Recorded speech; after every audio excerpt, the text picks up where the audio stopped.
Hi, everybody. Tonight we continue with Daniel chapter 11, part 2.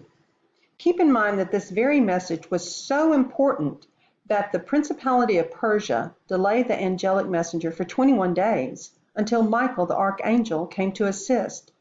For this reason, we should take pause and grasp all the richness that this chapter has to offer us for this end of days.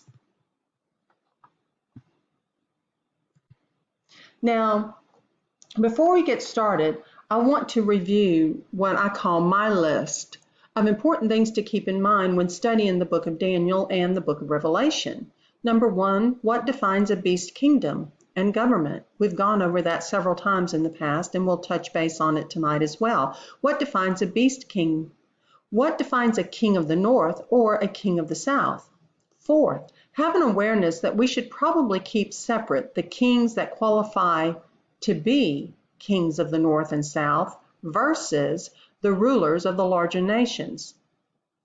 Now, don't get me wrong, rulers of the larger nations most certainly may take sides with the kings of the north and south, but they appear not to qualify as kings of north and south based on their geographical location to Israel in the Middle East.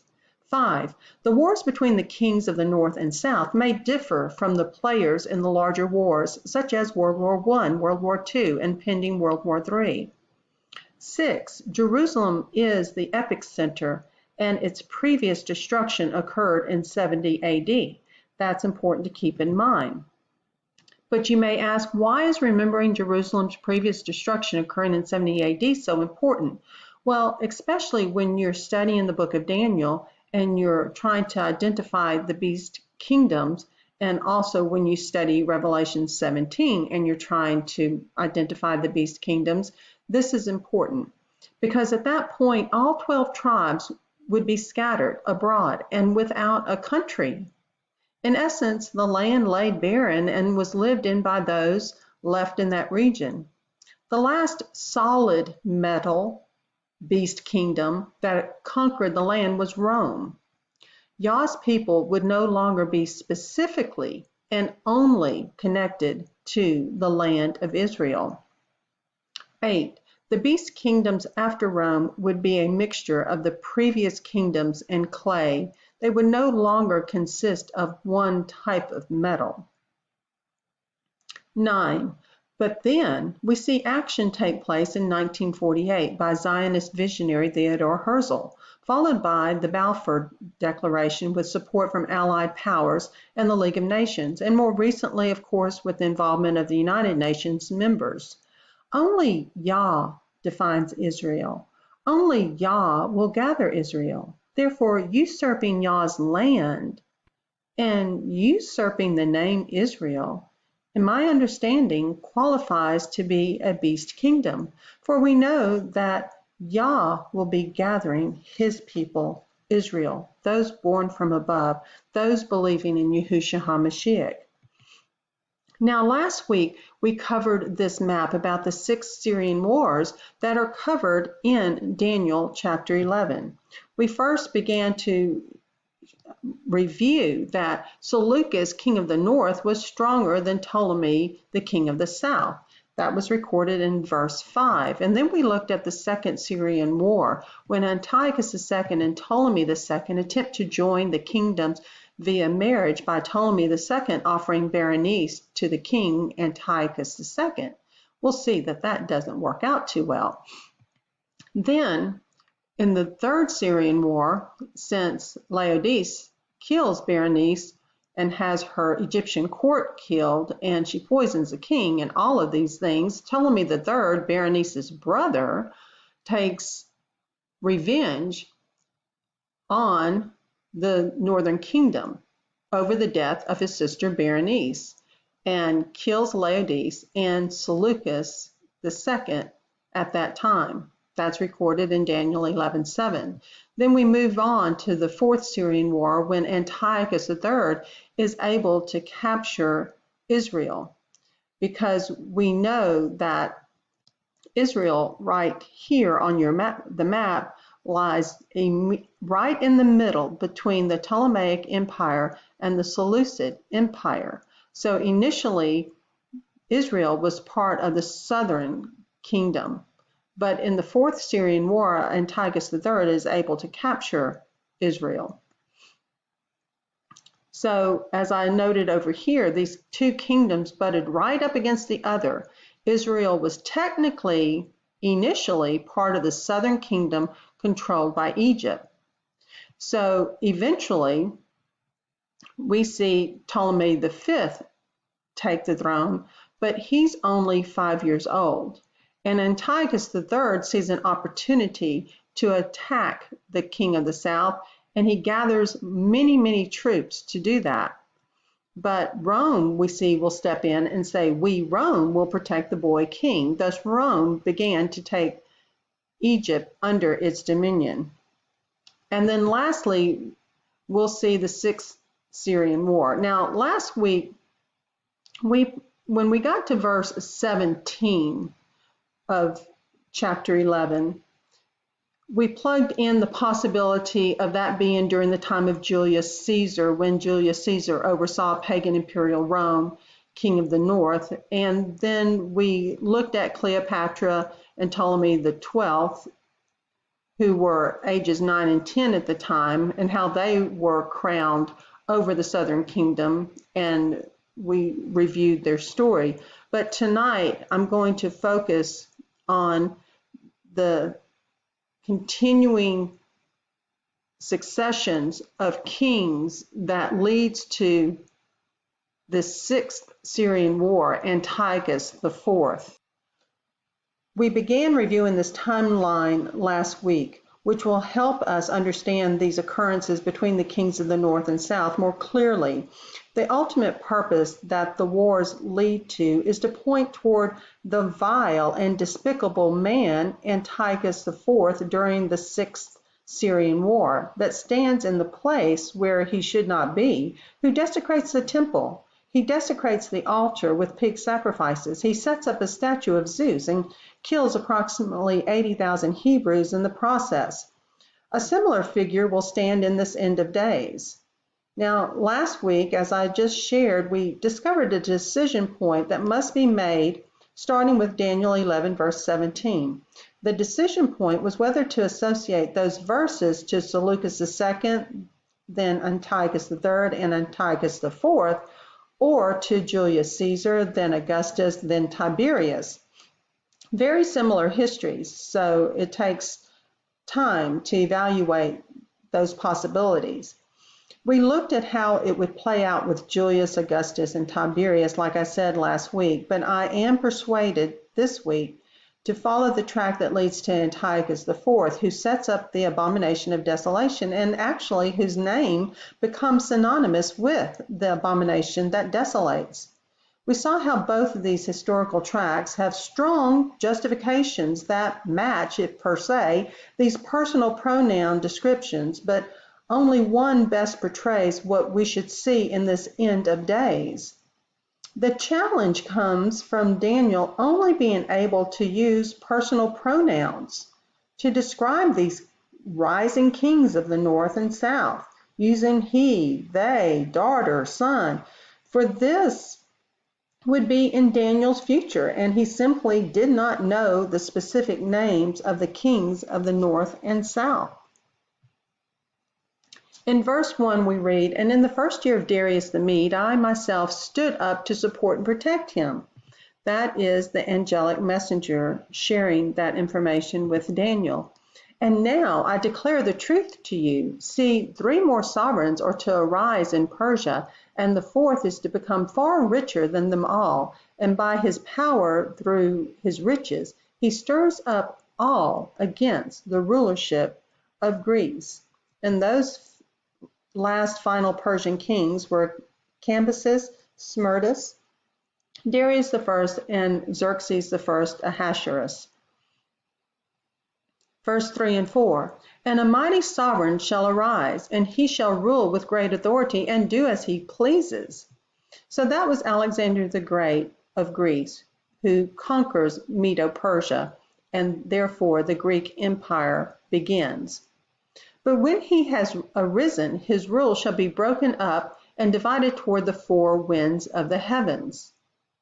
So that is when his generals divide his rule up, and Cassander, Lysimachus, Seleucus, and Ptolemy take territories, but not among his descendants, nor according to his authority with which he ruled, because his rule shall be uprooted, even for others besides these. So ultimately, we end up with two kingdoms, Seleucus and Ptolemy, king of the north and king of the south. And a sovereign of the south shall become strong, and one of his princes. So, that's important to see that the kings had princes in their courts. And a sovereign of the south shall be strong, and one of his princes, and he shall be strong over him, and shall rule. His rule shall be a great rule. So Yahweh made Jerusalem the very epic center of this world in which all things revolve. For this reason, the kings of the north and south were and are identified by their immediate geographical location in respect to Yah's Israel. Throughout ancient biblical history, there were several accounts of Israel and Judah warring against or making covenants with these very nations. So in the square box, green square box, we're just simply identifying that Seleucus, king of the north, was stronger than Ptolemy, the king of the south. Verse 6, and at the end of years they shall join themselves together, and a daughter of the sovereign of the south shall come to the sovereign of the north to make an alliance. Now that was reviewed in the Second Syrian War. Notice the map with the green square box. So that is what they attempt to do. They tried to make an alliance and join the two kingdoms together through marriage. And it says, and a daughter of the king of the south, which is Berenice, shall come to the sovereign of the north to make an alliance. But there was only one problem. Antiochus II was married to Laodice. So it's recorded, but she shall not retain the strength of her power, nor would he or his power, and she shall be given up with those who brought her, and he who brought her forth, and he who supported her in those times. So Laodice doesn't take kindly to being pushed in the background, and she takes revenge. She was a scorned woman. Using her royal powers, she poisons the king. She assumes the throne. She murders Berenice, her son, and her Egyptian court. And we see that uniting the kingdoms by this marriage failed miserably. Verse 7, but from a branch of her roots one shall arise in his place, and he shall come into the defense and come into a stronghold of the sovereign of the north, and shall act against them and shall prevail. And also their mighty ones with their princes and their precious utensils of silver and gold he shall seize and bring to Egypt, and he shall stand more years than the sovereign of the north. That was when Berenice's brother Ptolemy III goes and takes a revenge on the king of the north and ultimately ends up killing Laodice and Seleucus II at that time in verse 7. So that is accomplished by Ptolemy III, and he brings back the silver and the gold and so forth to Egypt. Laodice is killed and the northern kingdom defeated by Ptolemy III. Verse 9 and 10. Then he shall enter the reign of the sovereign of the south, but shall return to his own land. But his sons shall stir themselves up and assemble a great army, and he shall certainly come and overflow and pass through, then return to his stronghold and be stirred up. Of course, his sons here is referring to the subject of the previous verse, so it refers to Seleucus II's sons. They decided to complete what their father started. According to history, then these sons included,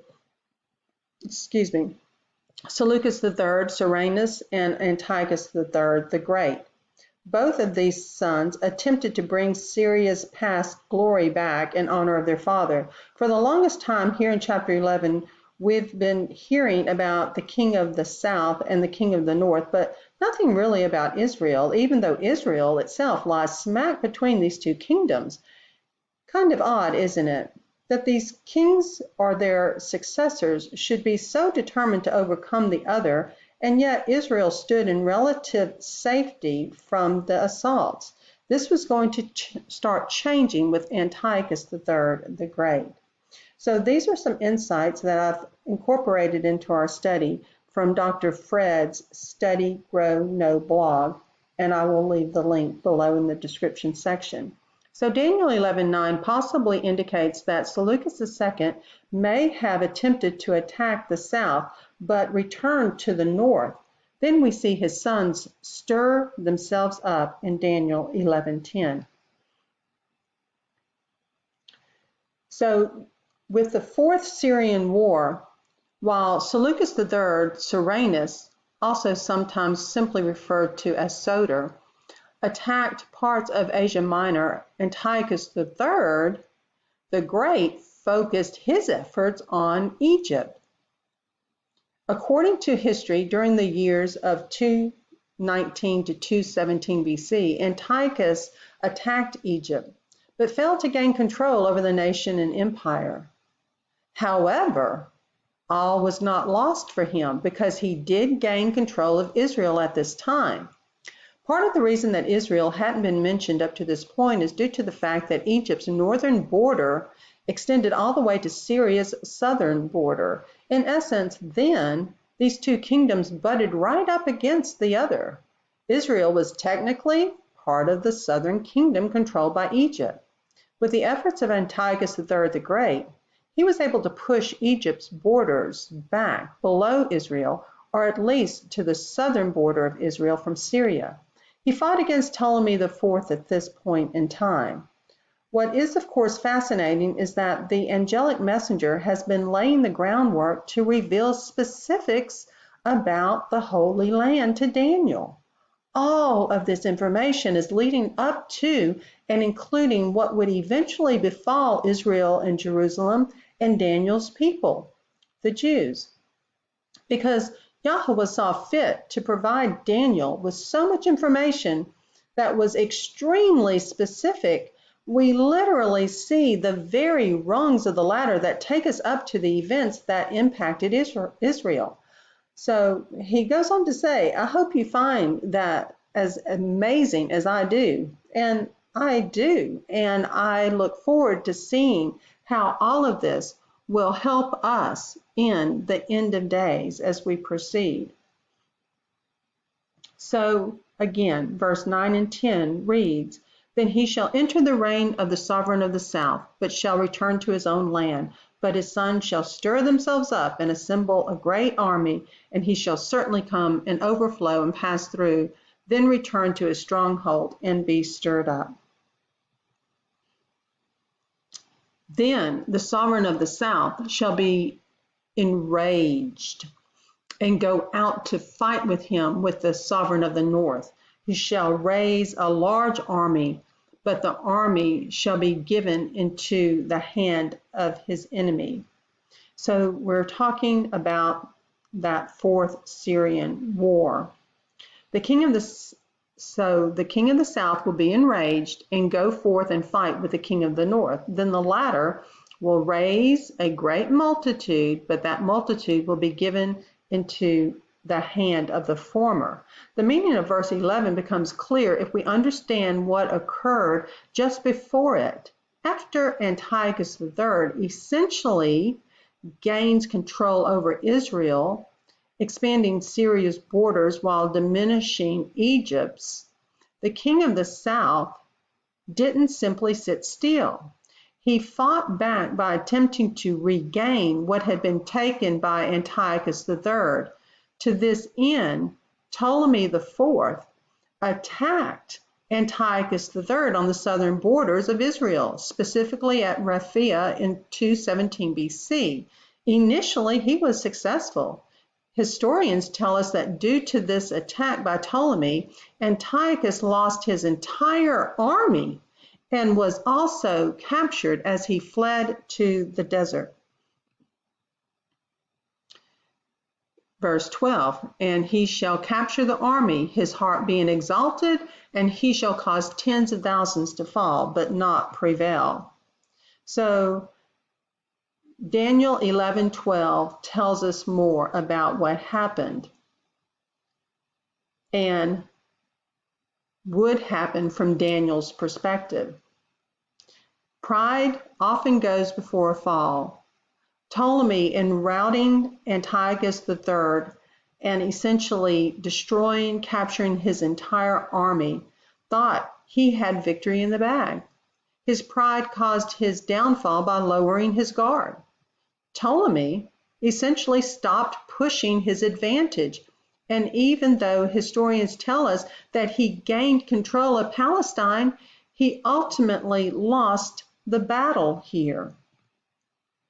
Ptolemy IV's greatest error was that he failed to track down Antiochus III. Antiochus III thus goes on to regroup with an even greater army for this particular Game of Thrones. Verse 13, and the sovereign of the north shall return and raise an army greater than the former, and certainly come at the end of some years with a great army and much supplies. With painstaking detail, the angelic messenger shares with Daniel every minute detail about these wars and rumors of wars that would lead up to a very vile person, Antiochus IV. Antiochus IV would become synonymous with the term abomination of desolation. Daniel 11 shows us the type and shadow of what to expect in this end of days in which we live. Don't forget, this message was hindered for 21 days by the principality of Persia. This message is very important for us to understand. Israel was caught in the middle, then and now. The enemy hates Yahweh's remnant that is scattered across the earth. However, this final battle very much involves the promised land that belongs to Yahweh, who holds the deed to the land. The enemy's goal is to steal, kill, and destroy exceedingly and set himself up as God. And what better place than in Yahweh's promised land? We must remember it began in Jerusalem and it will end in Jerusalem. In time, Antiochus III was able to regain Palestine as far south as Gaza, which was now under Ptolemy V, the boy king. We move on, verse 14 through 20. And in those times, many shall rise up against the sovereign of the south. So that is taking place during the 5th Syrian war that we briefly looked at before. While some violent ones among your people, Daniel, exalt themselves to establish the vision, but they shall stumble. So here we see mankind trying to establish the vision because they had the book of Daniel, but that fails. Because even some of the politically zealous Jews side with Antiochus III the Great, thinking they would obtain more freedom, but this would not be the case. Verse 15, then the sovereign of the north shall come in and build a siege mound and capture a city of strongholds, and the arms of the south shall not stand, nor his choice people, for there is no strength to stand. So his opponent shall do as he pleases, with no one standing against him, and stand in the splendid land with destruction in his hand. So we see that graphic to your right, where the king of the north, Antiochus III the Great, invades the king of the south. We also, at one point, will see that he also tries to make an alliance. Now, we know that he defeats Sidon in verses 15 and 16. According to Dr. Thomas Constable, after Antiochus III defeated Sidon, he forced the Egyptian general Scopas, whom he had recently defeated at Panias, biblical Dan, near the headwaters of the Jordan River, to surrender. There was also a different king of the north at this time, Seleucus IV, so it would appear that Antiochus III is without a country, but appears to be fighting for Palestine. Even though others tried to free General Scopas from Sidon, the attempts were failures. Antiochus III continued using Sidon to his own ends and gained more control over Palestine with little to no opposition from Egypt, the king of the south. Interestingly enough, Scopas essentially surrendered to Antiochus III, which placed control of the Holy Land itself into the hands of the Syrians, king of the north. Verse 17, and he shall set his face to enter with the strength of his entire rule, and make an alliance with him. And he shall do so, and give him the daughter of women to corrupt her, but she shall not stand neither before him. So with that, we see how this also backfires, because Antiochus III gives Cleopatra I to Ptolemy V, but Cleopatra ends up siding with Ptolemy V over her father. Then Antiochus III in verse 18 shall turn his face to the coastlands and capture many, but a ruler shall bring the reproach against them to an end, and with the reproach removed, he shall turn back on him. Antiochus III, then he, Antiochus III, shall turn his face toward the strongholds of his own land, but shall stumble and fall and not be found. And in his place one shall stand up, who imposes taxes on the adorned city of the rule. But within a few days he is destroyed, but not in wrath or in battle. So this is when Rome steps in and says, we, Rome, will protect the boy king. Thus Rome began to take dominion over Egypt in verse 18 and 19. So the Roman Empire officially began in 27 BC. It was a process of conquering the surrounding territories that we see in red. So it took time. So the Roman Empire period of Imperial Rome following the Roman Republic is denoted as from 27 BC to 476 AD. So hang in there. I know we're covering a lot of history, but this is important. This is a lot to grasp and understand, but it's going to help us understand the bigger picture and what will unfold in this end of days. This will lead us to the abomination that desolates. So hang in there. So in verse 19, we learn that while Antiochus was held at bay by Scipio, Antiochus, turned his attention to strengthening and fortifying his own small empire with Antioch as his capital. That, of course, is how Antioch got its name, Antioch, Syria. It was there he died in 187 BC, just a year after being held in check by Scipio. Once Antiochus III died, his eldest son Seleucus IV took the reins. Dr. Constable notes that he wound up taxing his subjects so mightily in an effort to placate the growing power of Rome that his own Jewish tax collector wound up poisoning him, Heliodorus, in 2 Maccabees chapter 3, verse 7. Heliodorus is likely the oppressor mentioned in verse 20, who was sent by Seleucus. He oppressed the Israelites through extensive taxation.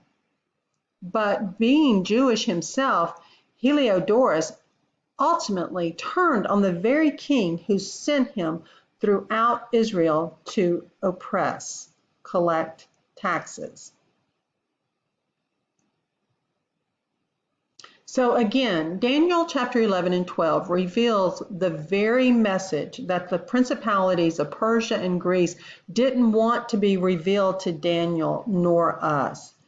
And actually, Daniel chapter 11 isn't taught very often. And we can pretty much see why, because it covers a lot of history. And there's a lot of history that we have not been taught. So this was the 21-day spiritual battle in which the archangel Michael was called in to assist. We read about that in Daniel chapter 10, verse 13 and 14. But the head of the rule of Persia withstood me 21 days, and see, Michael, one of the chief heads of Yahweh's kingdom, came to help me, for I had been left alone there with the sovereigns of Persia. So not only was the battle against the wicked rule of Persia, the principality, but also there were other kings of Persia in the spiritual realm that fought, and that is why Michael came to assist. Verse 14, and I have come, this angelic messenger, to make you understand what is to befall your people in the latter days, because this was for the immediate future after Daniel for his people, but it is also for us in our day. For it states, for the vision is yet for days to come.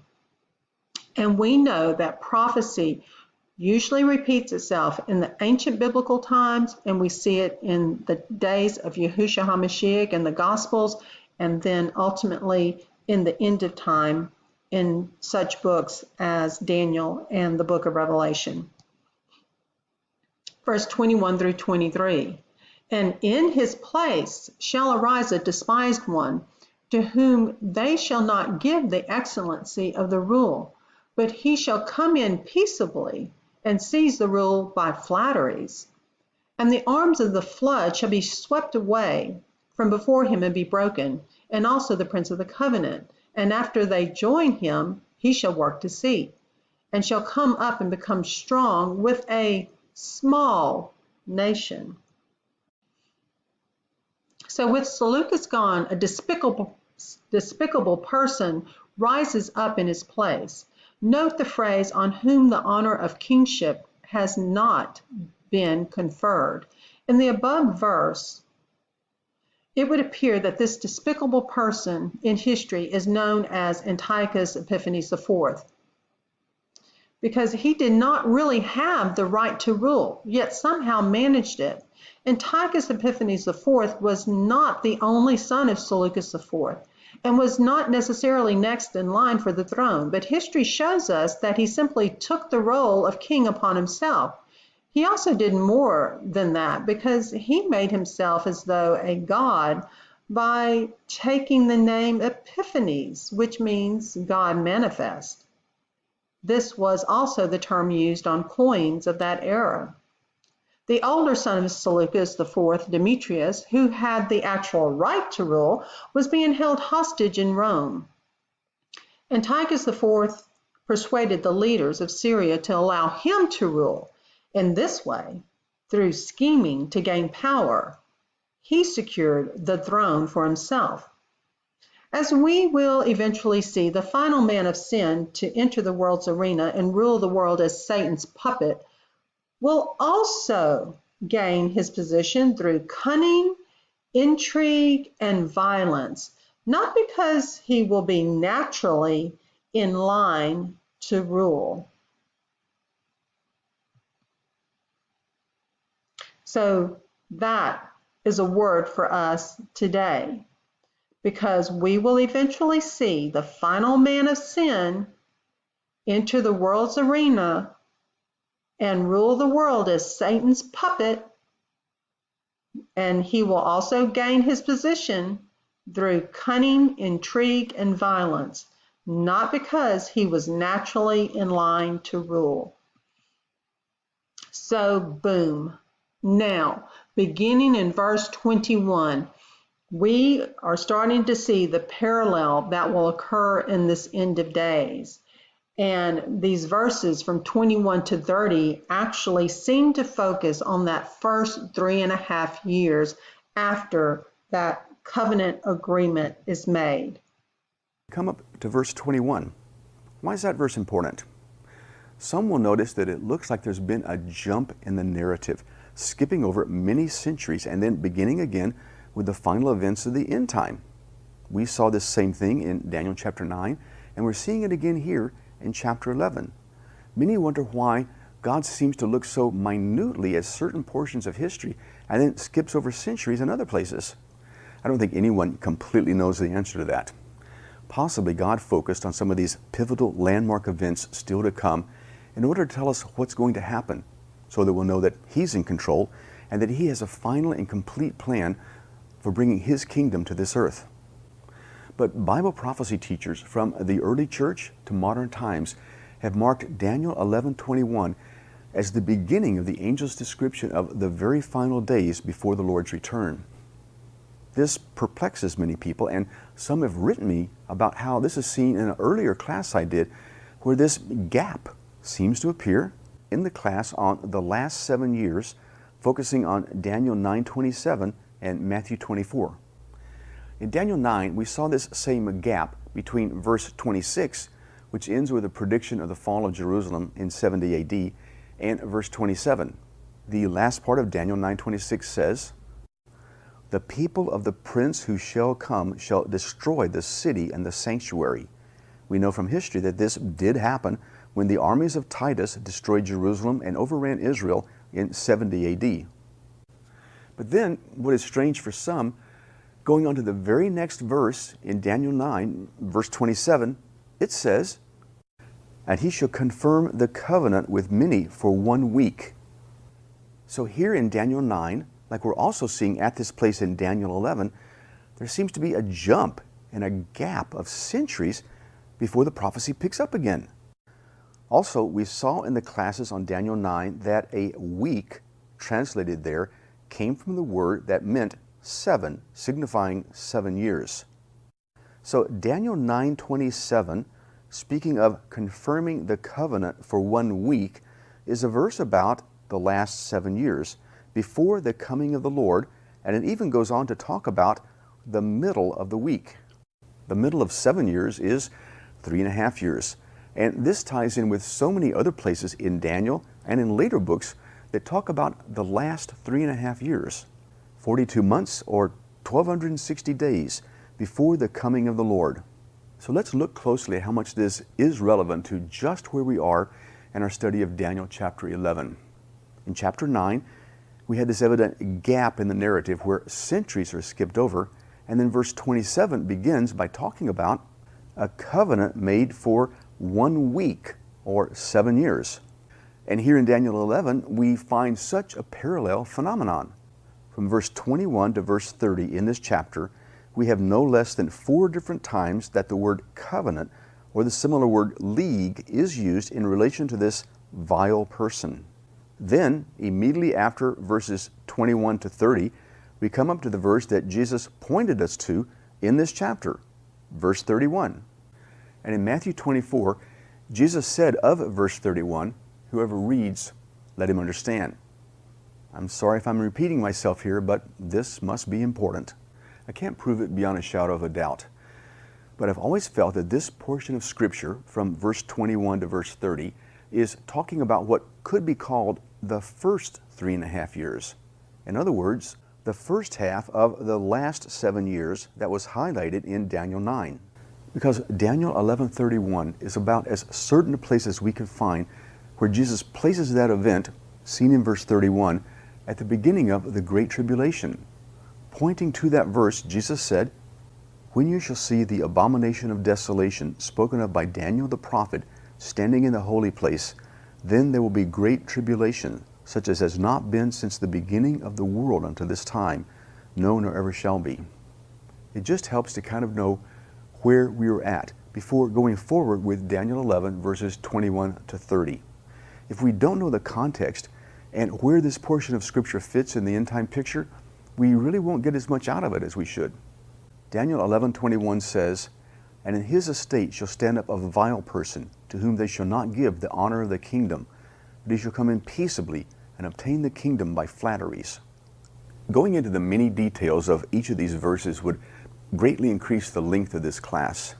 But what we want to do is to look at these as an outline or a template of events that will be taking place in the final days. We don't utterly know how it will all be fulfilled, but we do know that prophecy will be fulfilled and that what's spoken here will happen. What many teachers notice or point out with verse 21, besides this first reference to this vile person, is that it says, "He shall come in peaceably and obtain the kingdom by flatteries." Almost always, Satan's first attack on us is with words. It looks like in this case, at the beginning, the Antichrist will use subtlety and peaceable means to obtain his ends. Verse 22, "With the arms of a flood shall they be overflown from before him, and shall be broken, yea, also the prince of the covenant." Who is that prince of the covenant? Is that speaking of the Antichrist as the prince of the covenant, or of some other figure who will be on the scene at the time who has something to do with the covenant? We can't really be sure at this time. Verse 23, "And after the league made with him, he shall work deceitfully, for he shall come up and become strong with a small people." Again, there's a reference to a league or a covenant. Something to point out. The word league or covenant in the Old Testament didn't always refer to the holy covenant of God. The same word is used in some places for a pact or an agreement between nations or individuals. Often through history there have been leagues, concords, agreements, and it's possible the covenant of the end time may have this aspect to it. Also, we should note in verse 23, "He shall come up and become strong with a small people." What's that about? There's plenty of speculation among Bible teachers about this, but that's what it is at this time, speculation. It's something to note what is mentioned about the Antichrist that will be fulfilled and will mark him for who he is when the time comes. Verse 24, "He shall enter peaceably even upon the fattest places of the province. He shall do that which his fathers have not done, nor his fathers' fathers. He shall scatter among them the prey, spoil, and riches. Yea, he shall forecast his devices against the strongholds, even for a time." There's a lot to unpack in that verse. We're again given the word peace or peaceable with regard to the Antichrist in the first half of the last 7 years. This man will have all the wisdom that Satan himself can give him. And more often, the devil works first as the serpent with lies rather than the dragon with violence. When I was younger, a lot was being made that the Antichrist and his empire would be based upon atheistic, Marxist-Leninist communism. Old-style Marxism, as well as more recent neo-Marxism and cultural Marxism, often just use words and peaceable dialogue to win hearts and minds where they can. The middle part of verse 24 says, "He shall do that which his fathers have not done, nor his fathers' fathers. He shall scatter among them the prey, spoil, and riches." Wealth redistribution is one of the foundations of Marxist socialist ideology, and that verse there could be taken to mean that. Since the collapse of communism, there's been fewer looking at things this way. But some feel that these and other things in Scripture point toward an atheistic, Marxist-like ideology, as well as possibly Russia being part of the end-time picture. Verse 25, "He shall stir up his power and his courage against the king of the south with a great army. And the king of the south shall be stirred up to battle with a very great and mighty army, but he shall not stand, for they shall devise plans against him." Some people imagine that the Antichrist is going to be virtually omnipotent and unstoppable. But this chapter brings out that he has at least 5 wars during these last years. Someone or someones are going to be opposing him, going to battle against him. Who's that going to be? We can't really say that we know for sure at this time, if we're honest. You know, I'm going to do something right here in the middle of the class. I'm going to put something here briefly before going forward with the next verses in Daniel chapter 11. Maybe 50% of you watching this right now are just doing fine with this. But maybe there's another 50% that are saying, what about the rapture? And then the first 50% are saying, what's the rapture? Because I know there are a lot of people watching who think something must be wrong. Here we are studying the first 3.5 years of the last 7 years before the return of Jesus, and Mark hasn't been talking about how suddenly all the believers are going to be taken away. I'm sure there are people watching this who've never heard of the rapture. That word is not found in the Bible. But I'll give you the verses that most fully speak about the event we call the rapture. 1 Thessalonians 4:16 and 17 says, "For the Lord himself shall descend from heaven with a shout, with the voice of the archangel, and with the trumpet of God. And the dead in Christ shall rise first. Then we which are alive and remain shall be caught up together with them in the clouds, to meet the Lord in the air, and so shall we ever be with the Lord." But there's huge controversy about when the Lord comes for his saints, and it largely divides into two camps. One group, probably the larger one, have been taught that this event can happen at any moment. The other group believes that it won't happen until the end of the last 7 years that the angel showed Daniel in chapter 9. Jesus did speak specifically about when he would come back. We've already seen in this class in Matthew chapter 24, where Jesus told us when the Great Tribulation would start.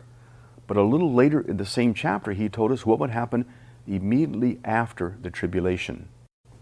Matthew 24:29 to 31 says, "Immediately after the tribulation of those days, the sun will be darkened, and the moon will not give its light. The stars will fall from heaven, and the powers of the heavens will be shaken. Then the sign of the Son of Man will appear in heaven, and then all the tribes of the earth will mourn, and they will see the Son of Man coming on the clouds of heaven with power and great glory. And he will send his angels with a great sound of a trumpet, and they will gather together his elect from the four winds, from one end of heaven to the other." So clearly, Jesus said he would gather together his elect, not before, but immediately after the tribulation. And the Apostle Paul also spoke clearly and specifically about this. At the beginning of 2 Thessalonians chapter 2, Paul addressed what he was going to be talking about. "Now we beseech you, my brothers, with regard to the coming of our Lord Jesus Christ and our gathering together unto him." And then Paul went on to clarify what the conditions would be at the time of the Lord's coming and our gathering together unto him. "Let no man deceive you by any means, for that day shall not come except there come a falling away first, and that man of sin be revealed, the son of perdition, who opposes and exalts himself above all that is called God or that is worshipped, so that he as God sits in the temple of God, showing himself that he is God." The first thing you may notice is that here in the New Testament, hundreds of years after Daniel, the picture and teaching is exactly the same as we've been seeing in Daniel. Paul couldn't have been clearer when he said, "That day shall not come except there come a falling away first, and the man of sin be revealed." The day of Jesus' return to this earth will not happen before the man of sin, the Antichrist, is revealed. And Paul went on to describe exactly the same thing that we've been seeing in the prophecies of Daniel about the Antichrist, that he opposes and exalts himself above all that is called God or that is worshipped, so that he as God sits in the temple of God, showing himself that he is God. But some of you may wonder, what about what I've been taught? What about the verses I've been shown? It's difficult for me to say this, and I don't mean to disappoint anyone, but I've seen those verses too. And for me, they just don't really carry the same weight or have the same clarity as the verses do which speak clearly and plainly about the Lord's coming at the end of the tribulation, at the end of the last 7 years. Those who believe in a rapture at any moment feel they have scriptures that imply an earlier gathering of the saints. It is said that it can be seen in Scripture. It's understood in Scripture. It's taken for granted in Scripture. But when you really look at the verses put forward, they never directly declare an earlier gathering of the saints. They never teach plainly that there'll be a rapture before the tribulation. If Jesus knew he was going to come back more than once in the end time, why didn't he tell us clearly about it? If Paul saw more than one coming of the Lord, why didn't he tell us about it right here in 2 Thessalonians 2 when he was talking about it? Some of you may be disappointed. Some of you may even be mad. But I just felt that I should address this subject right here, as so many have been taught that we could all be taken away just any minute now. But this is a class on Daniel chapter 11, so let's get back to that. Daniel 11, verses 26 through 28. Yea, they that feed of the portion of his meat shall destroy him, and his army shall overflow, and many shall fall down slain. Both these kings' hearts shall be to do mischief, and they shall speak lies at one table, but it shall not prosper, for yet the end shall be at the time appointed. Then shall he return into his land with great riches, and his heart shall be against the holy covenant, and he shall do exploits and return to his own land. The thing I noticed the most in these verses is another mention of the covenant. And in this case it's called the holy covenant. His heart shall be against the holy covenant. Verses 29 and 30. At the time appointed he shall return and come toward the south, but it shall not be as the former or as the latter. For the ships of Chittim shall come against him. Therefore he shall be grieved and return and have indignation against the holy covenant. So shall he do. He shall even return and have intelligence with them that forsake the holy covenant. 3 times in 3 verses there's mention of the covenant or the holy covenant. The Antichrist shall have indignation against the holy covenant. He shall have intelligence with them that forsake the holy covenant. And this is all just before that most significant verse, verse 31. Maybe you've heard before about how the Antichrist breaks the covenant. This is where that's seen and noted. So again, and in his place shall arise a despised one, to whom they shall not give the excellency of the rule, but he shall come in peaceably and seize the rule by flatteries. And the arms of the flood shall be swept away from before him and be broken, and also the prince of the covenant. And after they join him, he shall work deceit, and shall come up and become strong with a small nation. So Constable quotes Dr. Gleason Archer here, stating, "It was Epiphanes' policy to throw his intended victims off guard by offering them his friendship and alliance. Then he would maneuver for an advantageous position till he could catch them by surprise. This particular trick is something that people of all walks of life have used since nearly the beginning of time. In fact, it's obvious from the Genesis record that Satan was the first to use it, which brought about the fall of humanity in Genesis 3. Constable also points out what he considers to be the parallel strategy of the Antichrist as seen in Daniel 9:27, just like Mark McMillian showed the parallel strategy.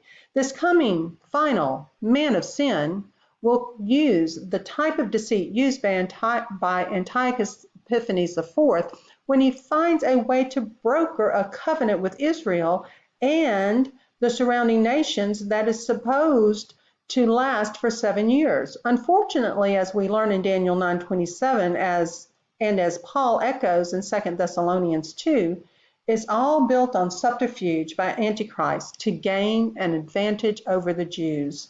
It is interesting to also note that the Jewish high priest at this time was Onias III, Prince of the Covenant in verse 22, and he was destroyed at this time as well by Antiochus. Now, I found that very, very interesting because the Antichrist in the end of days may very well attack the Jewish high priest and king in the end of days. So that was a very interesting parallel to consider.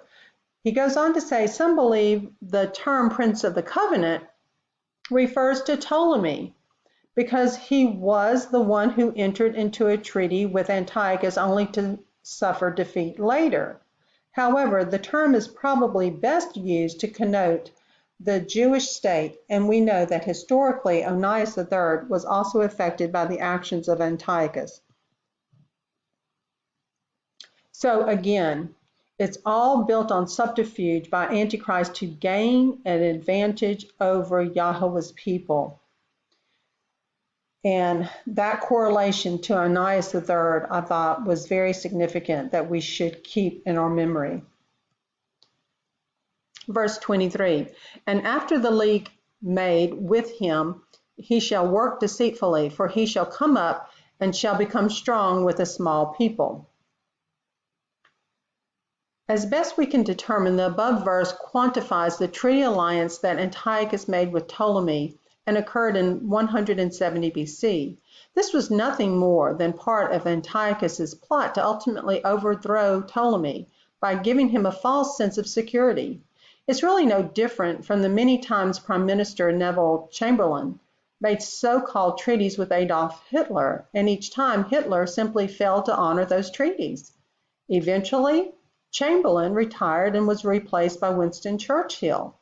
Hitler used the treaties to simply give himself time, knowing the world would believe he would honor the agreements made with Chamberlain.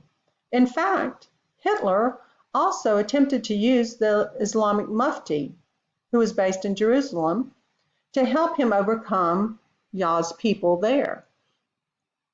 This historical information is available through the article in history leading up to that time in the, quote, A Brief Guide to Al-Haram al-Sharif, Jerusalem, which was published by the Supreme Muslim Council in 1924.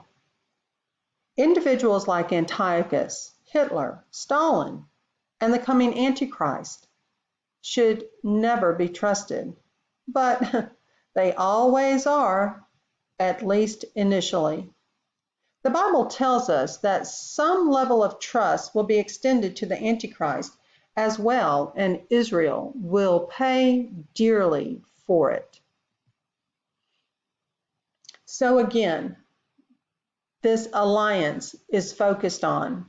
Constable also points out what he considers, like I've shared previously, to be the parallel strategy of the Antichrist as seen in Daniel 9:27. This can't be repeated enough. This coming final man of sin will use the type of deceit used by Antiochus Epiphanes IV when he finds a way to broker a covenant with Israel and the surrounding nations that is supposed to last for 7 years. Unfortunately, as we learn in Daniel 9:27 and as Paul echoes in 2 Thessalonians 2, it's all built on subterfuge by Antichrist to gain an advantage over the Jews.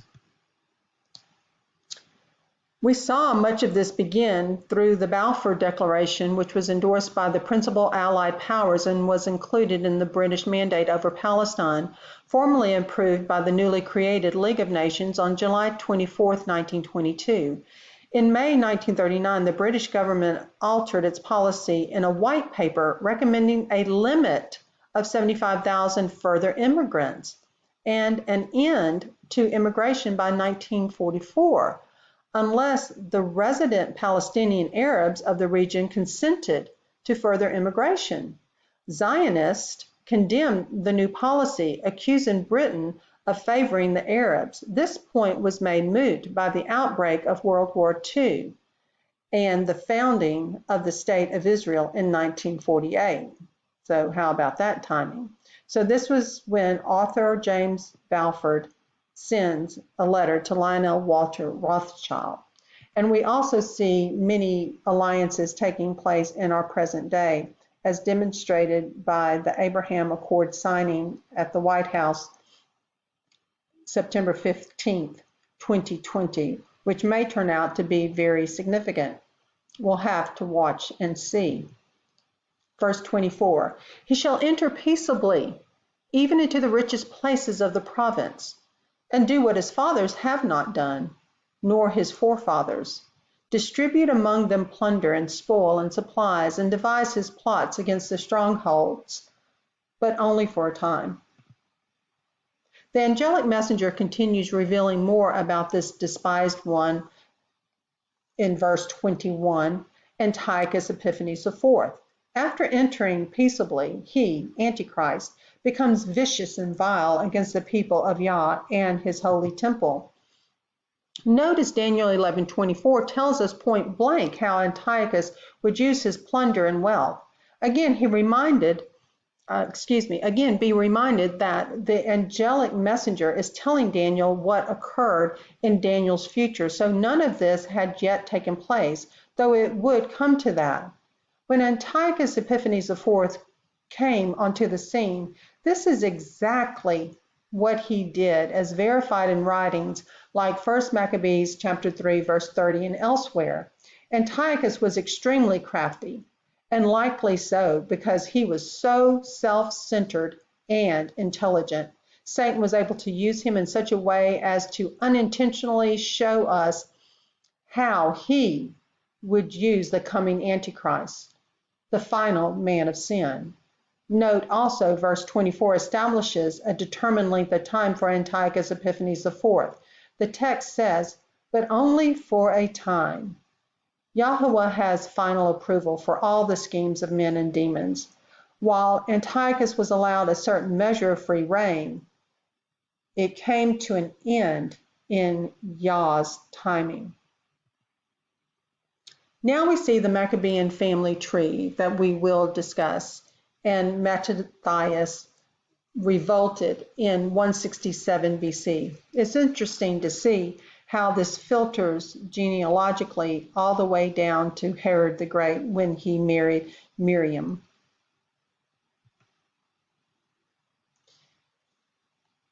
In the Apocrypha books, we have the first and second Maccabees, and it records how vile Antiochus IV was.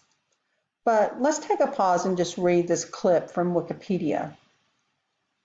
In the narrative of 1 Maccabees, after Antiochus IV issued his decrees forbidding Jewish religious practice, a rural Jewish priest from Modin, Mattathias the Hasmonean, sparked the revolt against the Seleucid Empire by refusing to worship the Greek gods.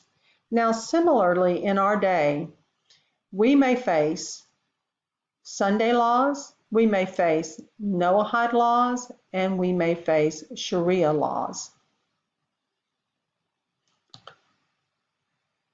Mattathias killed a Hellenized Jew who had stepped forward to take Mattathias's place in sacrificing to an idol, as well as the Greek officer who was sent to enforce the sacrifice.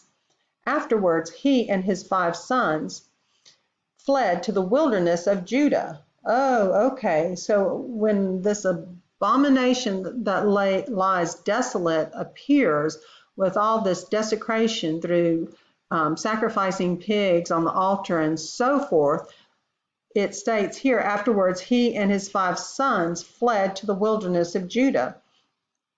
And that is the advice that Yahushua Mashiach gave us as well. When you see the abomination of desolation that stands in the place where he should not be, flee. Don't go back in for your coat or anything. Flee to the wilderness. Let's continue.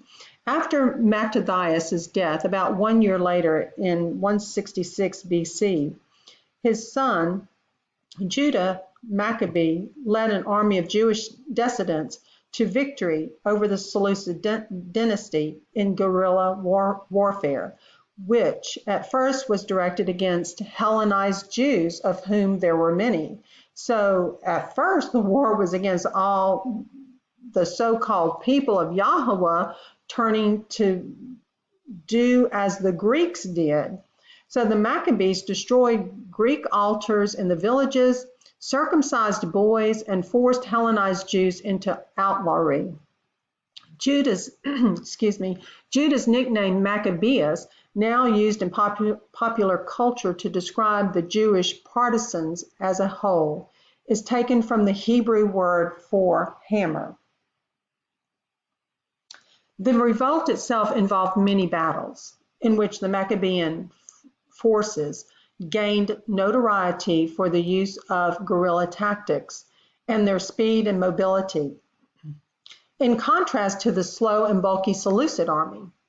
After the victory, the Maccabees entered Jerusalem in triumph and ritually cleansed the temple, reestablishing traditional Jewish worship there and installing Jonathan Aphus, Judas's youngest brother, as high priest. A large Seleucid army was sent to quash the revolt, but returned to Syria on the death of Antiochus IV. Beforehand, Judas Maccabeus made an agreement with Rome and became allied, tying the hands of the weaker Seleucid Empire. Its commander, Lysias, preoccupied with internal Seleucid affairs, agreed to a political compromise that revoked Antiochus IV's ban on Jewish practices. So we see that there were 7 battles that took place over 7 years. Very interesting. And also, possibly in the end of days, we could kind of see a type and shadow when the 144,000 are sealed as set apart to Yahweh, and war for the souls of mankind against the Antichrist in possibly the last 3.5 years. Verse 25 through 30. And he shall stir up his power and his heart against the sovereign of the south with a great army. And the sovereign of the south shall be stirred up to battle with a very great and mighty army, but not stand, for they shall devise plots against him. And those who have been eating his food shall destroy him. So he had some traitors in his camp, and his army be swept away, and many fall down slain. And both these sovereigns' hearts are to do evil, and speak lies at the same table, but not prosper, for the end is still for an appointed time. Then he shall return to his land with much supplies, and his heart be against the set apart covenant, and he shall act and shall return to his land. At the appointed time he shall return and go toward the south, but it shall not be like the former or the latter. For ships from Kittim shall come against him, and he shall lose heart, and shall return in rage against the set apart covenant, and shall act, and shall return and consider those who forsake the set apart covenant. So this is talking about the 6th Syrian war between Antiochus IV and Ptolemy VI. Antiochus IV devises plots through deceit and even turns some of Ptolemy VI's own people against him. After a series of push and shoves, Rome steps in and squelches further attempts by Antiochus IV. In this way, while Antiochus Epiphanes IV was very good at deceiving, the Antichrist will be extremely good at it, as we learn from Daniel 9:27, where it tells us that he will broker a covenant with, quote unquote, the many, Israel's leaders, for 1 week, 7 years, but will break the covenant in the middle of that same week. This is referencing the final 7 years of human history prior to the return of Yahusha as judge and king to this earth.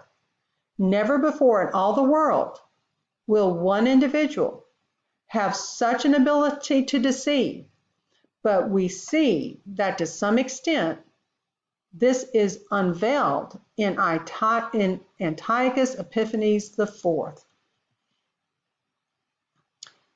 And it's not going to be a walk in the park for the Antichrist. He will have earthly resistance and wars.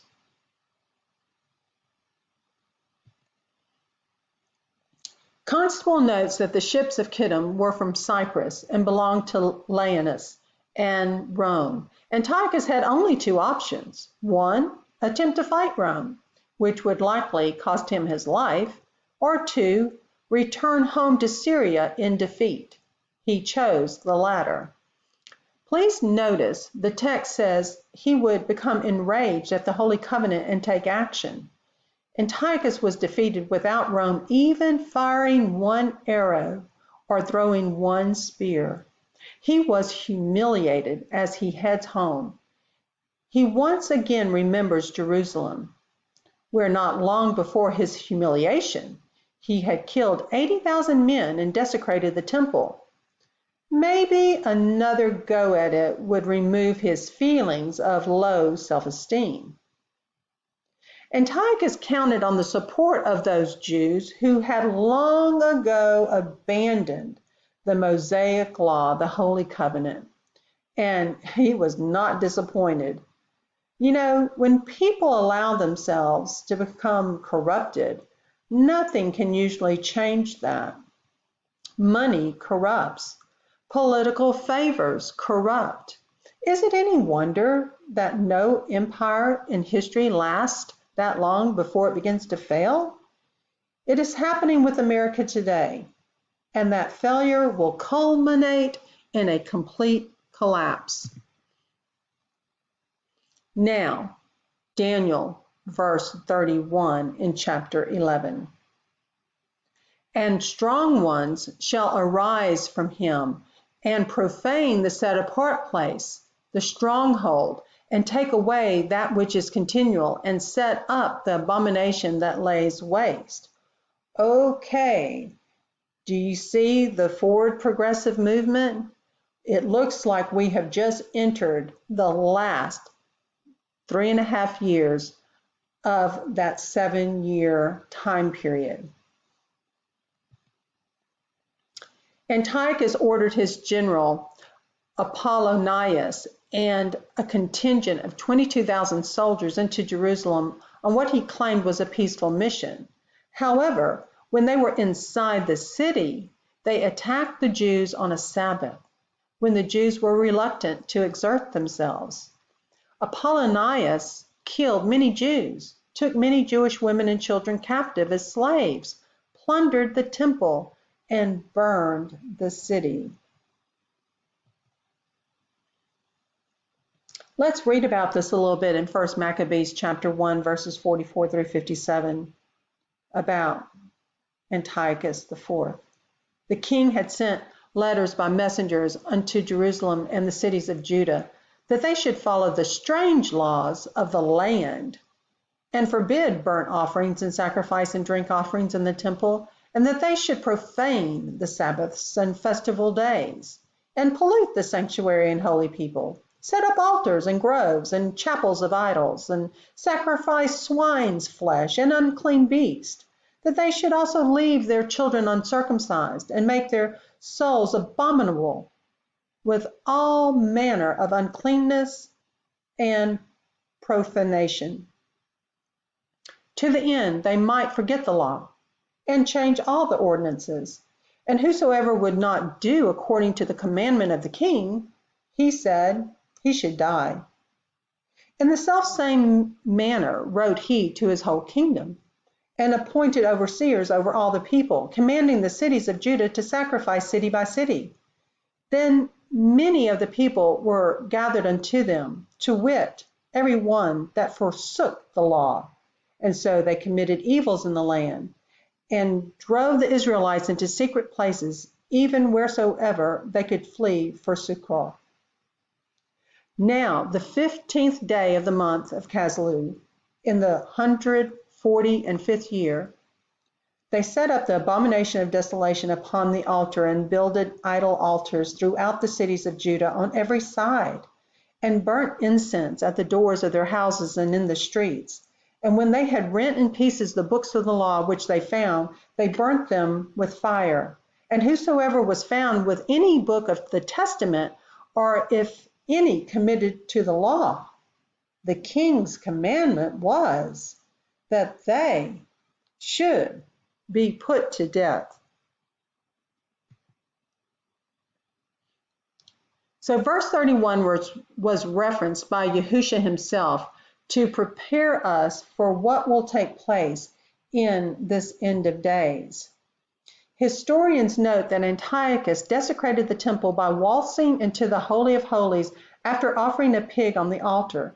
He took the pig's blood and sprinkled it around the Holy of Holies. Some tell us that he also set up a statue of Zeus in the Holy of Holies, and may have even put a mask of his own face over the face of Zeus.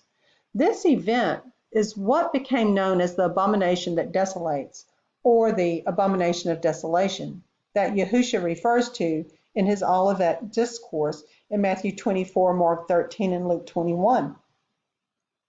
And Paul refers to in 2 Thessalonians chapter 2. Every male Jew living during the time of Yahushua would have recognized the phrase abomination of desolation as referring back to that imperious act of Antiochus Epiphanes IV in 168 BC. So to put all of this in perspective, I did a little timeline. Note, the last 7 years possibly equates to the end of the 120th Jubilee cycle that is spoken of in Genesis 6:3. Now, this is just a hypothesis that 120 years relates to 120 years of Jubilee cycles, but I believe it has some foundation that deserves further investigation. We also read about the Jubilees in Leviticus 25, verses 9 through 13. So in this last year, we show year 1 through 7, and the 7th being the sabbatical year. We also have studied the 2300 timeline recorded in Daniel chapter 8, verse 13 through 14 and verse 17. And from what I have studied, it seems clear that that 2300-day timeline should be placed at the end of time. And for that reason, I placed it on this chart, starting at the end and going backwards, since we do not know the day or the hour of the very end. Now, what will kick off this 7-year time period? As we have read in Daniel 9:27, there's going to be a peace agreement. And this Antichrist is going to be part of that peace agreement. But he's not fully revealed yet, but he's entered this. He's entered peaceably through this agreement with many nations, and with the first beast that rises up out of the sea and becomes a conglomerate beast in Revelation 13, the first half of Revelation 13, as well as the second beast that rises in Revelation 13, chapter 13, in the latter portion of that chapter, the false prophet. And there will be many false prophets leading many astray. We already see that through the Hebrew roots. We already see that through Messianic Judaism. We already see them leading the masses to put Yahushua's blood aside and go back to animal sacrifices, which is in itself an abomination. So that will kick off the 7-year time period. And then we will see animal sacrifices reinstituted by the present day Talmudic Israel. Now, they have already instituted animal sacrifices, but they have not been able to do those sacrifices on what they call the Temple Mount, if you will. But of course, that is actually the Antonio's fortress. But for the first 3.5 years, they are going to begin abominations by offering animal sacrifices, which is trampling on the blood of Yahushua HaMashiach, whom they do not recognize as having come the first time. Now, don't get me wrong, there are some secular Jews that are just blind to the fact that they've missed Yahushua's coming the first time. But then there are also those that say they are Jews and are not, that are wanting to usurp his power, usurp his land, usurp his throne. And they are the synagogue of Satan. They are the brood of vipers that Yahushua HaMashiach himself faced in his day. So the first 3.5 years are going to rock on pretty good. It seems like they've all become of one mind and so forth, until the midst of the week, the 3.5-year point, when the Antichrist breaks the contract and also ends up at some point killing the whore that rides the beast, which could be the crypto-Jewish priesthood. Mystery Babylon, the great harlot, is killed. And then the Antichrist will be revealed. He will finally show who he is. And we see that the animal sacrifices transmutes into a different type of sacrifice, into the abomination that lays waste and destroys incredibly, which is going to entail the loss of life of mighty warriors, as well as Yahweh's set apart people, those that do not bow down to the Antichrist will suffer, many will suffer loss of life, and possibly by beheadings. But ultimately, the Day of Atonement, the Day of Judgment comes, and Yahusha conquers this Antichrist, and the end of humanity on earth, possibly at the 120th Jubilee, ends this whole biblical timeline.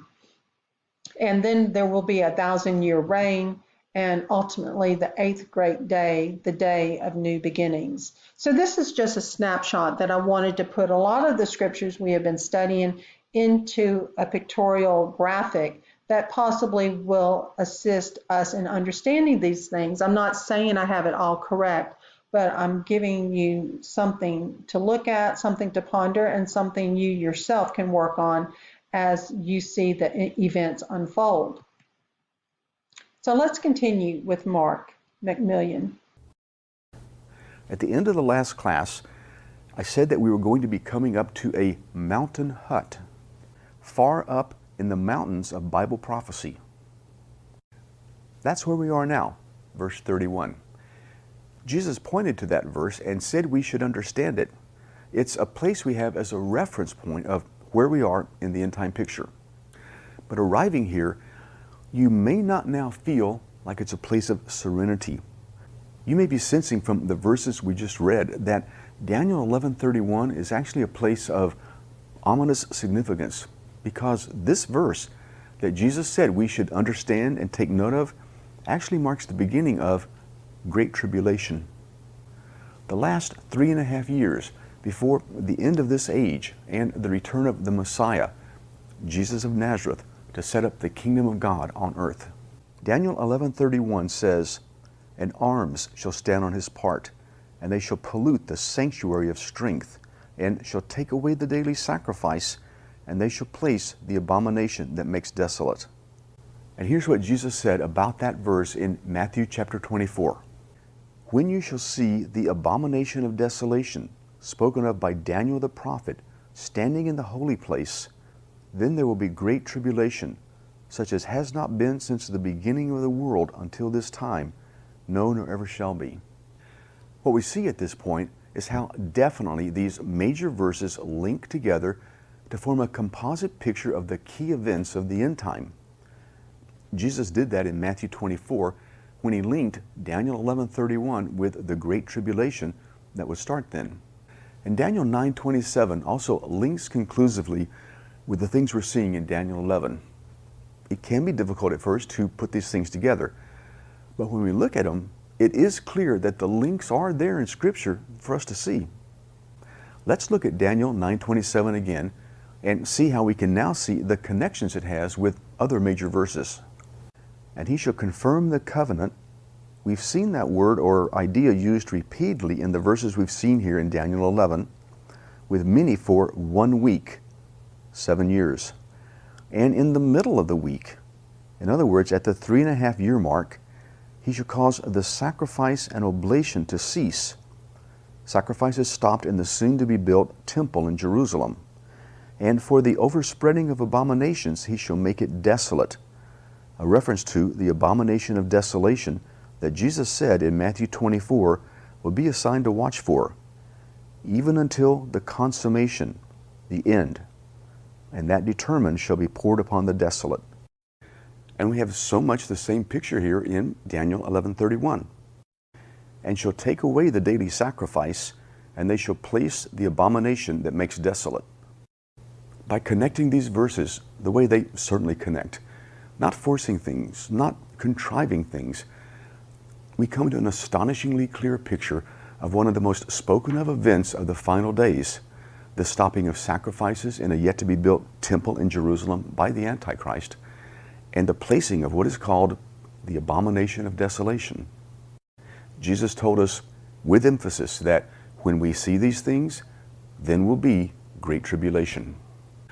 Earlier in the class, we already looked forward to the happy ending of it all, because at the end of this period of time will be the happy ending.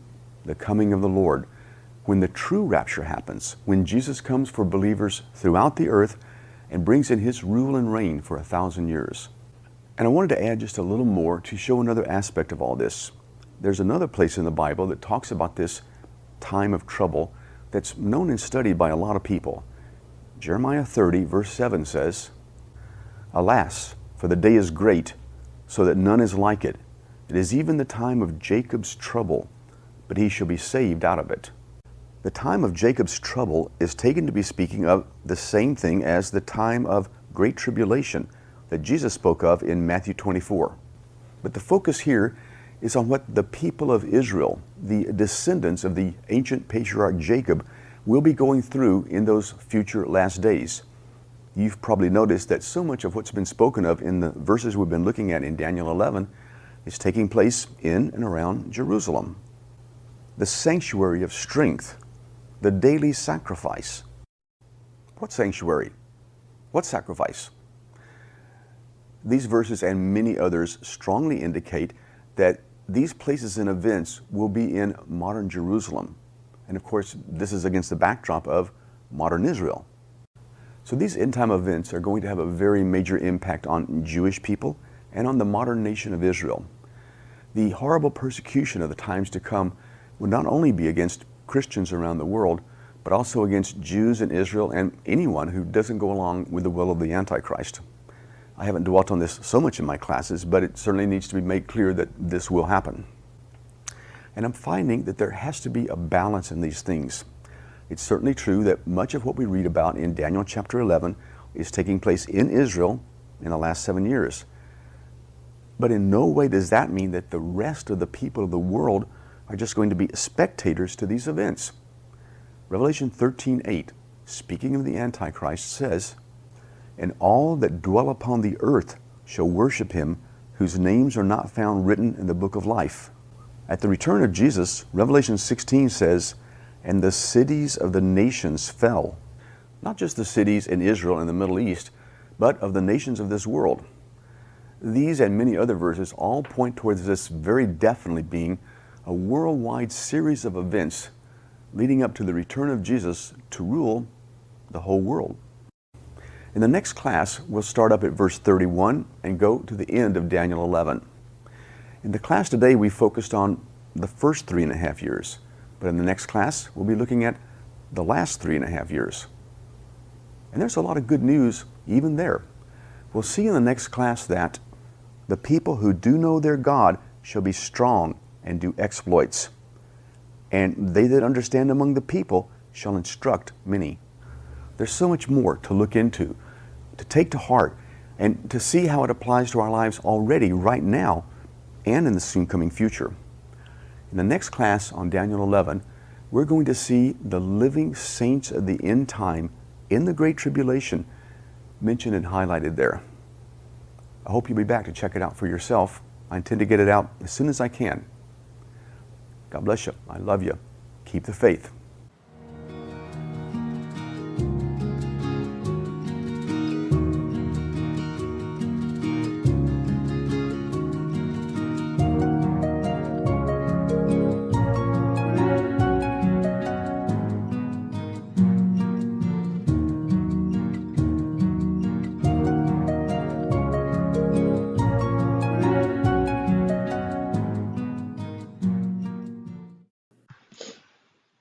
Okay, so verse 32 through 35, and by flatteries he shall profane those who do wrong against the covenant, because those people are already compromised. They're easy targets. But the people who know their Elohim shall be strong and shall act. And those of the people who have insight shall give understanding to many. That could be referring to the 144,000 educating and trying to save the souls of believers.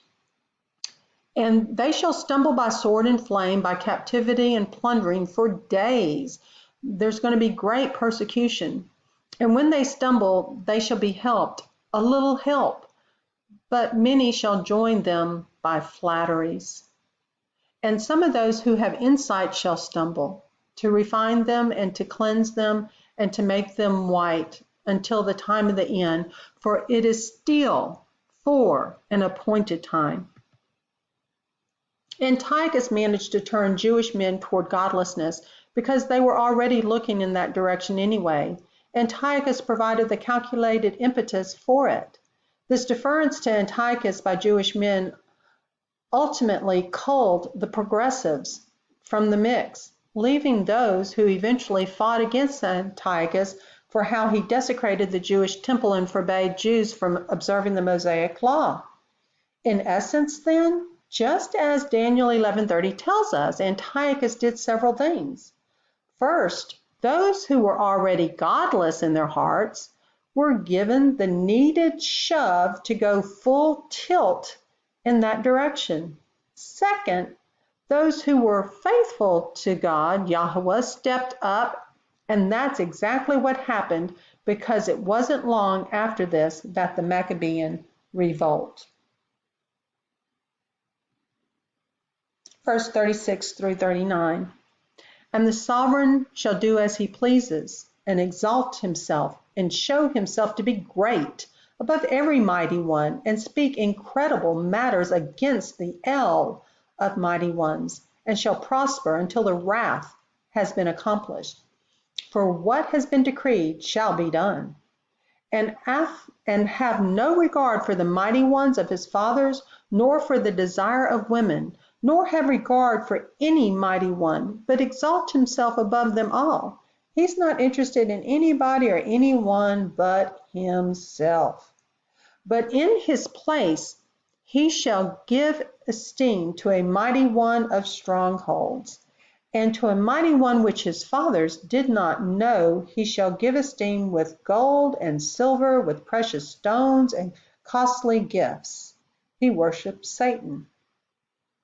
And he shall act against the strongest strongholds with a foreign mighty one, which he shall acknowledge. He shall increase in esteem, and cause them to rule over many, and divide the land for gain. In general, the entire indignation started with the times of the Gentile, when Babylon was allowed to finish up with the Assyrians, what the Assyrians started. From Babylon, the baton went to the Medo-Persians, and from there to the Grecian Empire under Alexander, and then to the Roman Empire.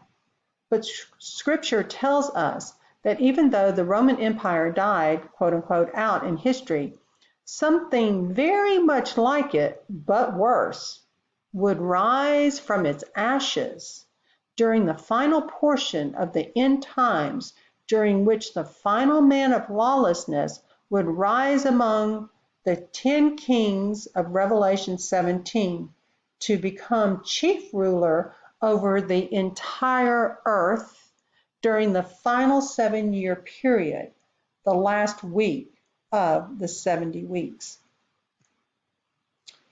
The final portion of the indignation here is the 7-year tribulation, which is still in front of us. Once that begins, when he brokers a covenant with the many in Daniel 9:27, there is only 7 years of man's rule before Yahweh calls an end to it. It is during this time that this final king, quote unquote, will do whatever he pleases, as noted in Daniel 11, verse 36. This king, the Antichrist, is the subject of Daniel chapter 11, verse 36. Yahweh specifically allows this king to have almost total and complete control. He is allowed to do whatever he desires. In the process, he will present himself as God above all other humans. It will eventually mean that people will submit to his rule. Sadly, they will, as an alleged deity, or die. He will blaspheme Yahweh at every turn, and he will prosper in that nothing will be able to come against him.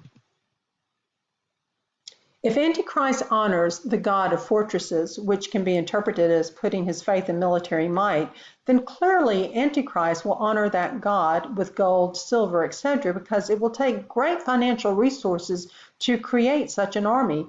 I think it is helpful to understand the main reason Antichrist comes to the top of the heap and becomes ruler of the coming one world governmental system. As we have mentioned, I believe he does so because this will essentially be the main point at which Satan will have opportunity to fulfill his promises of Isaiah 14, listed as his 5 I will statements, ending in I will be like the Most High.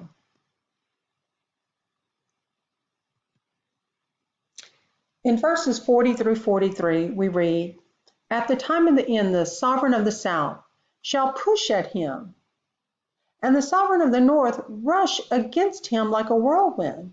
Now that verse was very interesting because I often thought the sovereign of the south would be continuing to battle against the sovereign of the north. But here it looks like both the king of the south and the king of the north start to rush at the Antichrist. So that's something for you to further study and ponder. So let's start again with verse 40. At the time of the end, the king of the south shall push at him, and the sovereign of the north rush against him like a whirlwind, with chariots and with horsemen and with many ships. And he shall enter the lands and shall overflow and pass over. Of course, keep in mind the chariots and the horsemen and the ships are modern day military forces, which will take place in the end of days, and shall enter the splendid land, and many shall stumble, but these escape from his hand, Edom and Moab, and the chief of the sons of Ammon. And he shall stretch out his hand against the lands, and the land of Egypt shall not escape. And he shall rule over the treasures of gold and silver, and over all the riches of Egypt, and Libyans and Cushites shall be at his steps. This king, quote unquote, in Daniel 11, verse 36, is going to be allowed by Yahweh to have every opportunity to prosper and to do whatever he pleases, all in a final effort to overcome Yahweh, God, and to prove that he, Antichrist, powered by Satan, can become like the Most High. The most interesting thing is that Satan's failure will be seen by the entire world and the entire universe, unlike his first act of rebellion, which was only seen by those in the heavenly realms. The future failure of Satan will be so clear, so obvious, that all will see it. The animal kingdom, the angelic host, people the world over, everything in Yahweh's creation will witness the fact that Yahweh is Elohim, and there is no other like him. 2 Thessalonians 2, verse 3, Let no one deceive you in any way, because the falling away is to come first.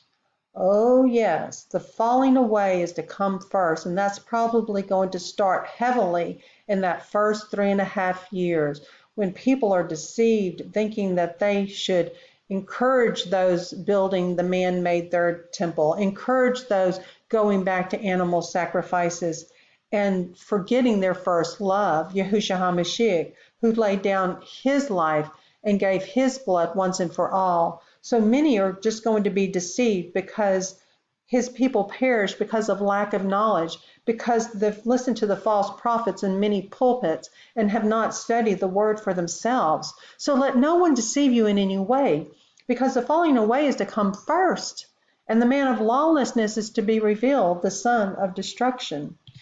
Yahushua himself said in John 5, verse 43, I have come in my Father's name, and you do not receive me. If another comes in his own name, him you would receive. Kimberly Rogers Brown addresses this verse when Yahushua says, I have come in my Father's name, and you do not receive me. If another comes in his own name, him you would receive. She goes on to say, And this is from her article, Tribulation, Timing, the Seals, and the 144,000, that this verse is referring to the Jewish Antichrist. Yahusha is referring them to the Jewish Antichrist when he said, I have come in my Father's name, and you do not receive me. If another comes in his own name, him you would receive. So that is a Jewish Antichrist, the one who comes in his own name, and that the Jews will accept instead of Yahusha. As Yahusha said, right there in verse 43, this Jew will set the altar up to Yahweh, because only someone from Jacob's family can do this. But another person will come to tear it down, which is something no Israelite has ever done. An objection to this view is that Yahushua Messiah is one Messiah, so the coming Antichrist must be fulfilled in one individual, not two. The reason this is not so is because only Yahweh can bring the Messiah twice. Satan cannot make one Messiah that does everything like Yahushua HaMashiach. In other words, Yahushua came for one thing and will come again for a different reason. Satan cannot make a Messiah that can come to do one thing, then die, and come back to do a different thing. Satan must use two different Messiahs to mimic Yahweh and do the two different things found in Daniel 9:27, set up the altar and then tear it down. One will appear to be from Jacob's Davidic line, but he will be of the satanic Jewish Kabbalist, and the other will be a Gentile. Verse 44-45, then reports from the east and the north shall disturb him, and he shall go out with great wrath to destroy and put many under the ban. And he shall pitch the tents of his palace between the seas and the splendid set apart mountain, but shall come to his end with none to help him. Kimberly Rogers Brown continues in the Messianic message titled Tribulation, Timing, and the Seals of the 144,000. She speaks about the Abraham Accord. This Abraham Accord is a big deal, and it's a vital piece of the run. It is a vital piece of the run up to the last 7 years. This peace deal is being touted as the one that will make peace throughout the Arab world. For a while, it may appear to do exactly that, but this peace deal will have far greater implications for future global war, a war the Bible says will end in Armageddon.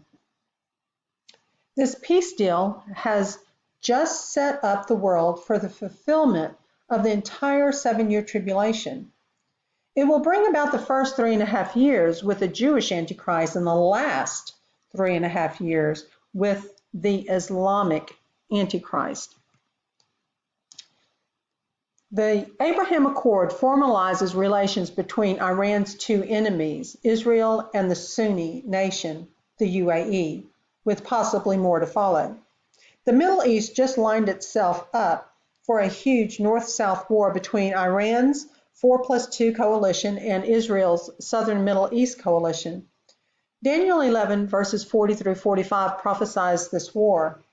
For both Israel and the Sunni nations, this accord is not one of making peace or desiring friendship, but one that justifies the old axiom, quote unquote, the enemy of my enemy is my friend. The Abraham Accord establishes the strategic axis of Israel, UAE, Egypt, Jordan, probably Saudi Arabia, and possibly Bahrain, Kuwait, Oman, Morocco, and Sudan, and North Africa, and in other ways also Greece and Cyprus, against the radical regimes of Iran and Turkey. The king of the north will attack the entire southern Middle East and what Daniel calls, quote unquote, the countries. The countries, quote unquote, that Daniel did not know about in his time today comprise the nations of the southern Middle East and North Africa. It may be the Abraham Accord that the Jewish Antichrist will confirm or strengthen when he takes office. Daniel 9:27, and he shall confirm the covenant with many for 1 week. The many, quote unquote, are the southern Middle East and North Africa's Sunni nations, which are called the countries in Daniel chapter 11, verse 40 through 45. This peace treaty will be the umbrella under which the Jews will see clear their way to confirm or strengthen and enforce Judaism through Jewish law known as the Talmud. The situation will likely go straight to Judah's, Israel's head, as it were. I recently had a communication with Kimberly through email, and she shared with me something very fascinating that she has pondered and what she sees in Scripture, and it's referring to Genesis 14, the battle of the kings. She shared with me, I recently saw that the war in Genesis 14 with the 4 kings, 2 of which are Babylonian and Elamite, will be fulfilled again in Daniel chapter 11, verses 40 through 45. The Elamites were forerunners of Persia and are still in Iran. The Babylonians, Amraphel from Shinar, are people that are still in Iraq. Iran, Iraq, Syria, and Hezbollah now form the 4 kings that will attack the 5 southern kings. The areas of Edom and Moab will be hit again, along with the Egyptians, Libyans, and Ethiopians, the 5 kings. The patterns just repeat. So that was amazing, that what she shared with me about that possibility, Genesis 14 comparison to the Battle of the Kings. Going back to Dr. Fred's Study Grow Know blog, he shares, I'd like to point out that this is why I believe that Islam, including ISIS, is not only allowed but encouraged by the elite to do what it is doing in the Middle East and in the northern part of Africa. We note that as the so-called Arab Spring took hold in northern Africa and parts of the Middle East, which was followed by an even more evil and powerful group of Islamist ISIS, the landscape has been changing. Mubarak, Gaddafi, and others have been removed from their previously held office and even killed in a few instances. The elite has been attempting to replace these dictators with Muslim Brotherhood puppets who would simply hold the position until the elite had gained control of the entire Middle East and North Africa. Once done, the power would be controlled by the elite, and if necessary, the puppets who held offices in various countries could be replaced and or eliminated. Please remember the fate of the Muslim Brotherhood man who became president of Egypt after Mubarak was removed. I believe he's referring to Morsi here to the left. All of what we've seen has been controlled chaos, and we also need to remember that Syria's Assad, here in the bottom right-hand corner, still holds the reins, though it is clear that the elite want him gone. Regarding Syria, it is also interesting how Russia's Putin is now in the mix offering support for the beleaguered President Assad of Syria. Let's also not forget that Israel is in the mix too, which we'll get to soon. So here's a map just kind of showing how the landscape has changed, how the governments, several governments in the black have been overthrown, how in Syria we see the civil war, how the blue we see protests and governmental changes, and so forth and so on. And in the red areas, we see major protests. Also, the area of Libya relates to Put in the Bible, and the area of Sudan and Ethiopia encompass the area that used to be called Cush. So in wrapping up tonight, I just want us to remember that when Yahweh created Adam and gave him the scepter over earth, and after Adam and Eve fell and the power went to the rule and was seized by Satan, then passed on to Nimrod, we must never lose sight that as soon as Adam and Eve fell, Yahweh implemented his plan through Adam being the first preacher of righteousness. And the preachers of righteousness went on through to the Melchizedek priesthood. and goes to the covenant promise that Yahweh made with Abraham. Go yourself out of your land, from your relatives, and from your father's house, to a land which I show you. And I shall make you a great nation, and bless you, and make your name great, and you shall be a blessing. So immediately Yahweh started forming the Melchizedek priesthood and brought his people out of the Egyptian slavery and proposed to them at Mount Sinai to make them a kingdom of priests, a peculiar people, a set apart people to him, to be a kingdom of priests that would walk hand in hand with Yahweh. In essence, he was forming the one new man, Jacob, Israel. Now, we do know that they sinned with the golden calf and they broke the covenant. And so Yahweh went to plan B by implementing the Aaronic Levitical priesthood that would implement the book of the law and would be a tutor to lead them back to Yahushua HaMashiach. And so then, for many years, that would be in place until Yahushua HaMashiach would once again elevate the Melchizedek priesthood back to its reigning position, to where we are now, so that we can enter that covenant with Yahushua again by his blood. He has ratified the new covenant. It is a blood ratified covenant. You cannot add to a blood ratified covenant nor take away from it. The same that was given on Mount Sinai and that we read about in Exodus 19:5 through Exodus 24:11. So he has developed Jacob, Israel.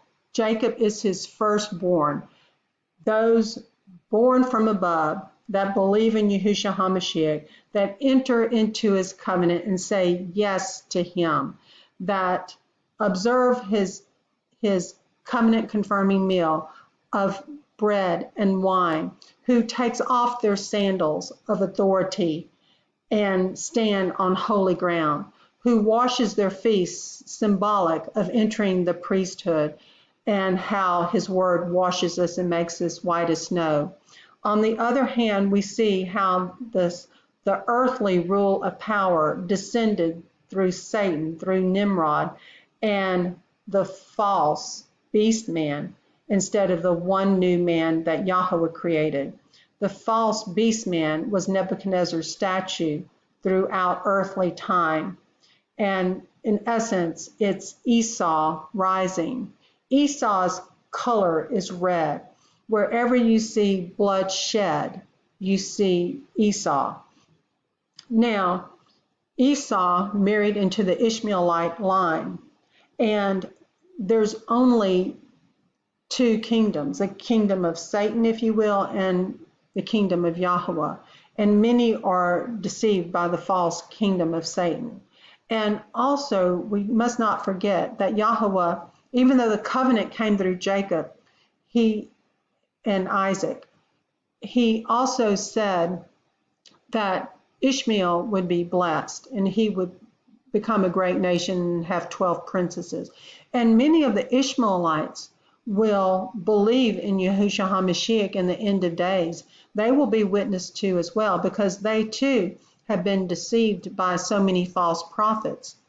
And Yahweh's kingdom is open to all that receive him by grace through faith in Yahushua HaMashiach and have their robes washed by the blood of the Lamb and enter into his blood ratified covenant and becoming the one new man instead of becoming part of this beast man kingdom led by the spirit of Esau, if you will, and Edomites, those that absolutely refuse to bow down to Yahushua as their Savior. So The beast kingdom count, as I see it, began prior to the book of Daniel, with Egypt, then Assyria, then Babylon, then Medo-Persia, then Greece. And then when John the Revelator was talking about these beast kingdoms, and he shares with us one is, that kingdom was Rome, because that was the kingdom he was living under at the time. And Rome has developed throughout the centuries to this very day. Rome, the iron exists all the way to the toes, but it's not just a pure metal of iron. It is a mixture. It's a mystery Babylon, to where we see several players, because it's a mixture, it's a blend. You know, sometimes we talk about they. Who's they? Well, they're the elite. They're the secret societies. They are the bankers. They're a blend. They are mystery Babylon that have one goal, and they seem to be coalescing in the end of days in Yahweh's land of Israel, and setting themselves up as God and following their Babylonian Talmud and not his holy scriptures, and presently have started occupying the land since 1948 and calling themselves Israel, and calling their land theirs. So we see that seventh beast having risen, in my understanding and from my perspective. You may see it differently. And here again, when they enter that 7-year agreement, we're going to see the future beast, the beast man kingdom of Esau, rise and be empowered by Satan, that is made up of the entities of the beast of Revelation 17. Of course, inclusive of the iron from Rome, but many, many more tentacles in that, which will arise through, more than likely, being the Islamic Antichrist. So that concludes tonight. Thank you for joining, and we'll continue with Q&A. Shalom.